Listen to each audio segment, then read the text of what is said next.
corporation is a word that derives from corpus, the Latin word for body or body of people. And this is an association of individuals created by law or under the authority of law, having a continuous existence independent from the existence of its members, its powers, and liabilities distinct from those of its members. Corporations are not all bad, and in fact, over the years, they have come together to create some good things. In Rome, corporations created hospitals, they built the aqueducts, they built the road system that went through the entire Roman Empire. In England, they started to have more of an influence on the business of England. Early corporations were established by charter, which is an ad hoc act that's created by a monarch. They're used to raise capital in the age of discovery, and if anybody has read any information about that, there was bubbles and bursts back then, just like there are now. Or as the age of discovery is also known as the age of rape and pillage. And essentially, through those charters that England created, it was an entity that was created on paper that said that certain things existed that didn't exist before.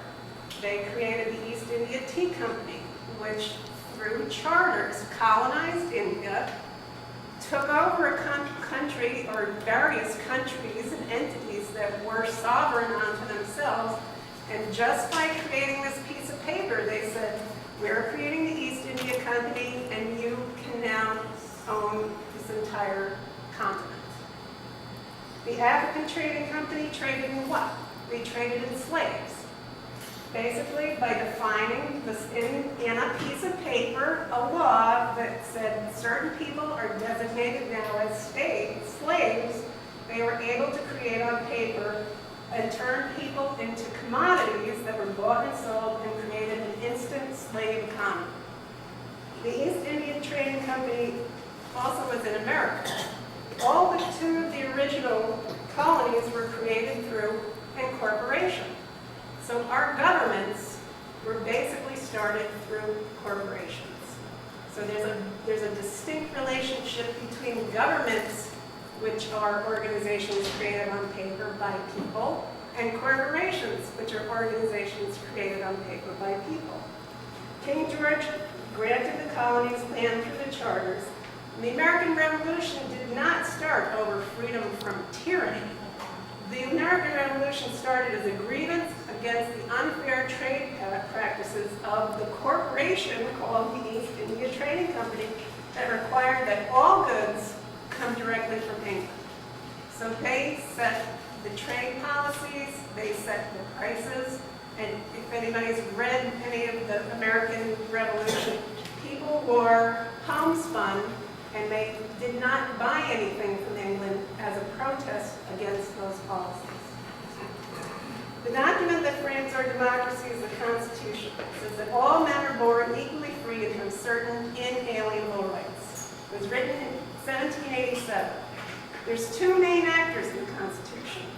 On one side, there's the people. We the people. The first three words of the Constitution. And we are the most important actor.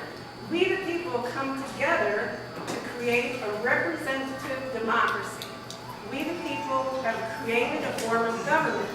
We don't have a pure democracy, because in a pure democracy, everybody gets to represent themselves in the organized government. We have a representative democracy because you don't want to sit at that table when people are deciding where to put the stop signs in a true democracy. You have too many people. So we delegate that authority. We the people are on one side, the government is on the other side. We the people are free and sovereign. We rule. We have all the power in the Constitution. The government is subordinate and accountable. We the people have rights. The government has no rights. The government only has duties and privileges. We the people have inalienable rights that we keep as private. That means that these are absolutely sacrosanct. There are certain rights, and these come up all the time: the freedom of speech, the freedom to carry guns, the freedom to congregate. The government has no rights. They have duties, and the duties are to the public good. The work of the good of the public, as long as it does not impact on my personal freedoms and my personal rights. So that's been the balance of our government over time. This is a beautiful organization, government over here, and it's accountable to the people. The government has specific duties to perform to the satisfaction of the people. We delegate our authority and our power to the government in order to perform the tasks we want the government to do. It's a representative democracy, and this system should work fine.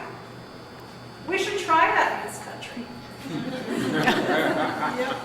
Today, however, who is defined as a person in this country is the defining struggle of our nation. And the rights that are associated with being a person are also the defining struggle. In 1787, when the Constitution was written, the definition of a person was what? A white landowner. They had to have a specific amount of land. At that time, in 1787, only 5% of the people in the U.S. were legally persons. So changes came about through amendments to the Constitution that rose out of a series of social movements. Two of these, the abolitionist movement and the suffrage movement, both originated right here in New York State in Seneca Falls, giving rise to, of all things, the Republican Party. Who thought? The Civil Rights Movement pushed the Civil Rights Act and then the Voting Rights Act, and the ERA is still not been passed. But how did corporations gain rights? Illegitimate corporate power didn't begin in 2010 with Citizens United. Early laws were written to say, no person shall. So they've always just defined laws around what people do. But corporations weren't people, so they didn't know quite how to address corporations in the law. But corporations weren't people, neither were women, slaves, indentured servants, or poor people. Corporate lawyers tried to avoid laws by claiming corporations were not persons and therefore it is not required to follow the law, so that it's decided for the purposes of following the laws, corporations could be considered as persons, which allowed them to sue and be sued in a court and do other things that had a legal implication. But corporate, over the years, since 1886, First Amendment free speech rights that were meant to protect human beings from the power of the state have been granted to corporations. To influence elections through political contributions, which are more like investments, to advertise for guns, tobacco, and other dangerous products over the objection of communities, to avoid having to label genetically modified food. And over the next several months and a year, we will be seeing this play out in Vermont for sure, and California will be next. Vermont passed a law that said they are going to require that genetically modified foods be labeled. That's all they're asking for, is for it to be labeled so that people can make a choice. Immediately, Monsanto said they're going to sue them. And Vermont is very tentative about pursuing that because they don't have the money to take on Monsanto. They don't have the money to take on Monsanto's lawyers. They are basically outlawyers. Fourth Amendment search and seizure rights. Corporations have used these rights to avoid subpoenas for unlawful trade and price fixing, to prevent citizens, communities, and regulatory agents from stopping corporate pollution and other assaults on the people in the commons. Fifth Amendment takings, double jeopardy, and due process corporate rights. When regulations are established to protect homeowners or communities, corporations must be compensated for property value loss, for example, future profits. Corporation cannot be tried after judgment or acquittal in court. The granting of a property to a corporation or by a public official cannot be unilaterally revoked by a subsequent public or official or even an act of Congress. Over the past 126 years, the Supreme Court has found corporations in numerous places in the Constitution.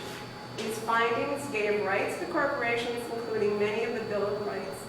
Corporation perversion of rights in the Constitution have resulted in the destruction of our communities, the economy, politics, the natural world, in many ways for a very long time. Starting with the 14th Amendment in 1868. The 14th Amendment was basically created to free the slave. Amendment states, nor shall any state deprive any person of life, liberty, or property without due process of law, nor deny to any person within its jurisdiction the equal protection of the laws. Of the 14th Amendment cases that have been brought by the Supreme Court between 1890 and 1910, 19 dealt with African Americans, and 288 dealt with corporations.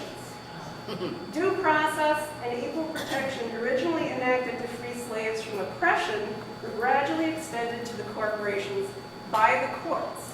None of this is written in law. This has all been done through case law.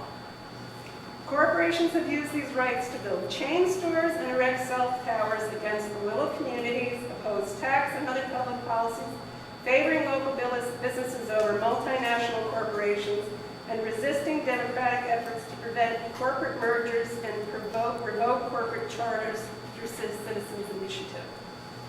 Corporations have used the Commerce Clause section of the Constitution, for example, to ship toxic waste from one state to another over the health and safety and welfare objections of communities, claiming the waste isn't actually waste, it's commerce. Since the Constitution was written, corporations have systematically brought cases to trial to expand their rights from the courts. And again, I'll refer to this little timeline over here, which if you look at it, there are far more decisions than one puts together in your mind. Some examples are the railroad tax cases. In 1886, virtually after the 14th Amendment was passed, corporations started trying to get rights under the Constitution. In San Mateo County versus the Southern Pacific Railroad, they argued that corporations were persons in the committee drafting the 14th Amendment had intended the word to mean corporations as well as natural persons. Senator Roscoe Conkling waved an unknown document in the air and read from it in an attempt to prove that the intent of the Joint Committee was for corporate personhood. The court did not rule on corporate personhood, but this is the case in which they first heard the argument. In 1886, in Santa Clara County versus the Southern Pacific Railroad, the court did not make a ruling on the question of corporate personhood, but the decision was subsequently cited because a law clerk made a comment that corporations were seen as people that was not in the ruling, but it was cited in subsequent lawsuits and ruled on.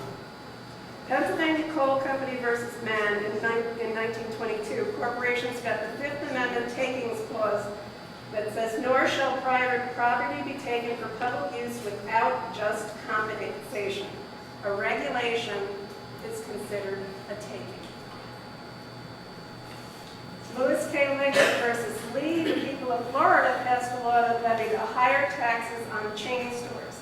The Supreme Court overturned the law, citing the Due Process and Equal Protection Clause of the 14th Amendment and the Interstate Commerce Clause. There's the Taft-Hartley Act in 1947. Corporations are granted free speech to overturn union certification process and usurp workers' rights to freedom of association, and greatly weakened the Labor Relations Act of 1935. In C versus the City of Seattle, the Supreme Court granted corporations the Fourth Amendment protection from random inspections by the fire department. The court framed the question in terms of business enterprises and said that an administrative warrant is necessary to inspect commercial premises. And then we have Buckley versus Vallejo. Buckley versus Vallejo in 1976 paved the way for Citizens United. It ruled that political money is the equivalent to speech. This ruling expanded the First Amendment's protections to include financial contributions to candidates and parties. Marshall versus Barlow in 1978 gave corporations Fourth Amendment right to require OSHA to produce a warrant to check for safety violations. Okay, what do you have as dead miners down in the Massey coal mines?